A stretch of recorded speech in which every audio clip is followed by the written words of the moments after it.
Who's there? What you doing there? I'll Well, push it ask there. him if it's okay. It's okay. I'll talk to him here.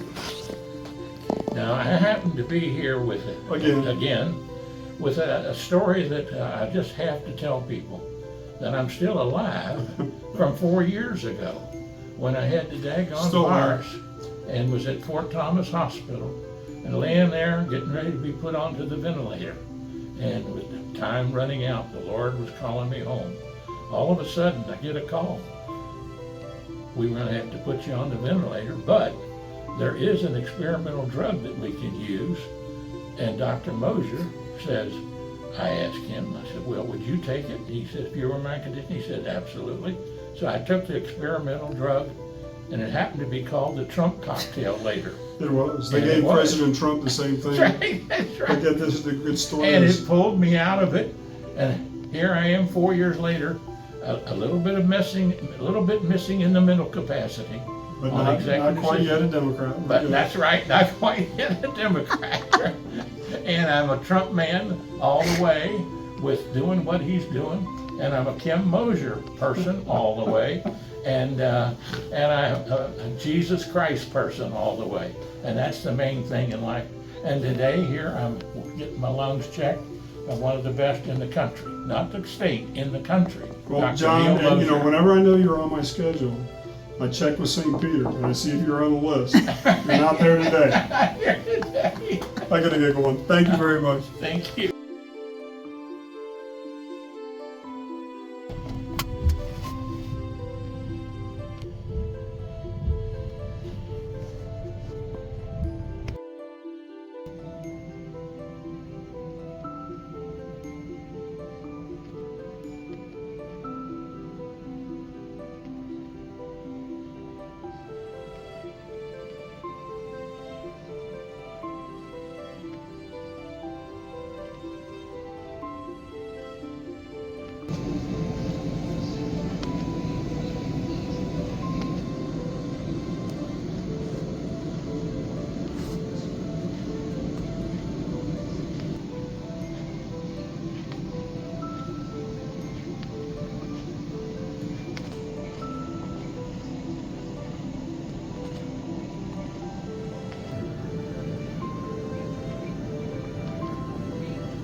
That's the big difference. That's why we need to be thanking Israel. We need to respond with a nuclear weapon. If we see this as a threat of war, we need a nuclear after war. We can't let Iran get to that point. And thank you, Israel, for making sure that they're not going to have a nuclear response.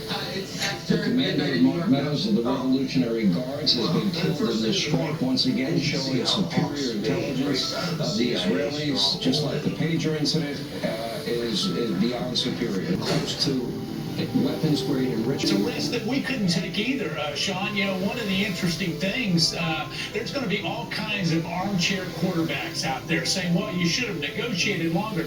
Let me just tell you, someone who has followed this particular issue for well over a decade, I can tell you that the Iranians are not honorable negotiators. And the only thing worse than a dishonorable in the Situation Room, you know, Peter Ducey's there reporting from the White House, there's are certainly a number of the president's team. We couldn't have waited any longer.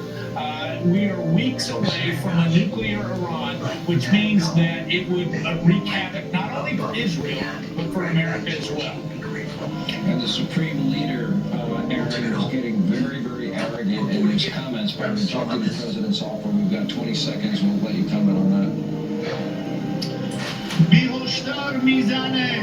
Dagi Govi Bihiram, which means we'll hit you without warning, precise, strong, ruthless.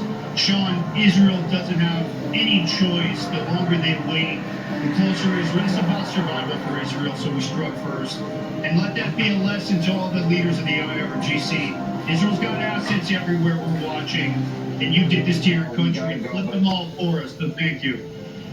It's 10 p.m. on the East Coast, 7 o'clock here in Los Angeles, and 5 a.m. in Israel, a country now bracing for a robust response from Iran. Welcome to a special edition of America's Late News, Fox News at Night.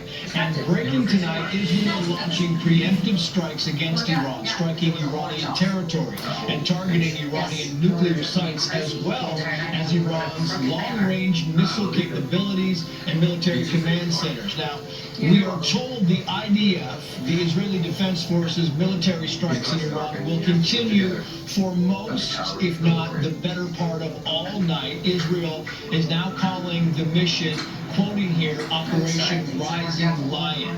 And Israel decided to act now because the country believes that Iran is close to having, or does have, as many as 15 nuclear warheads. This has been a concern going on now for decades. And while Israel is targeting Iran, Israeli Prime Minister Benjamin Netanyahu believes that Iran will soon target Israel.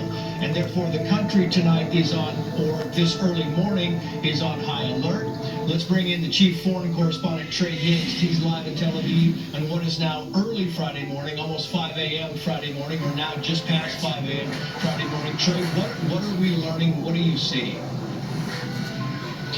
Yeah, Trace, good evening. A state of emergency has been declared across Israel, civilians being told to stay next to bomb shelters after the Israeli military tonight launched strikes against Iranian nuclear sites, the country's missile program, and also targeted specific individuals. According to Iranian state media, Hossein Salami, the entire head of the IRGC, was killed in an Israeli strike. Other casualties are being reported by local media, and we are waiting to get confirmation on those. This is the large attack that everyone in the region was waiting to see if it would happen. The Israelis targeting directly Iranian nuclear facilities, including the Natanz facility, where the Iranians enrich uranium, one of the pieces to build a nuclear bomb.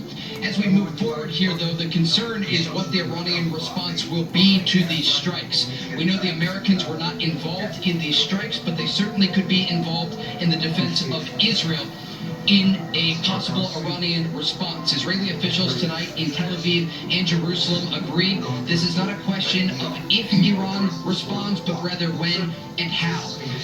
Previous rounds of conflict between the two countries last year give us some indication of how they might respond. Back in April, after the Israelis targeted the Iranian consulate in Damascus, Syria, 11 to 12 days later, there was an Iranian response that included missiles and drones. And then in October of last year, you might remember, as we reported on the ground from northern Israel, the Iranians targeted Israel with hundreds of ballistic missiles in response to the killing of the leader of Hezbollah, Hassan Nasrallah, and Hamas leadership, one of which actually took place in the Iranian capital of Tehran. Moving forward, what the defense will look like, it will be a combination of Israeli air defense systems and also American systems. The Israelis have the David Sling and the Arrow 2 and 3 systems that are used for medium and long-range ballistic missiles. And then, of course, the Patriot missile defense systems that the Trump administration ensured that the Israelis had the interceptors for, and the THAAD missile defense system. But again, tonight, the latest information that we can confirm, they have launched a complex operation that, according to the IDF, included dozens of Israeli fighter jets targeting positions across Iran. Explosions were heard in the capital of Tehran. Smoke was seen rising from nuclear facilities, including the key Natanz enrichment facility. And also, there are reports tonight in Iranian state media that the head of the IRGC was killed in an Israeli airstrike. This would be so significant it's hard to explain in context, but I can give you a reference point back to 2020 in January, when President Trump ordered the killing of Qasem Soleimani outside of Baghdad's international airport. Soleimani was the head of Iran's Quds forces, responsible for very specific militia activity across the Middle East. The man who was reportedly killed tonight, Hossein Salami, is the head of the entire IRGC. So if this is confirmed, the Israelis not only killed the top military general in Iran, they targeted the country's nuclear sites, and they went after their long-range ballistic missile program. Days of war are ahead between Israel and Iran, but as many have noted, This will not look like a traditional conflict that the Israelis have been fighting over the past 600 and almost 20 days on the ground, for example, inside Gaza against Hamas and in southern Lebanon against Hezbollah. This will look like missile exchanges, Israeli strikes that are expected to continue against Iran.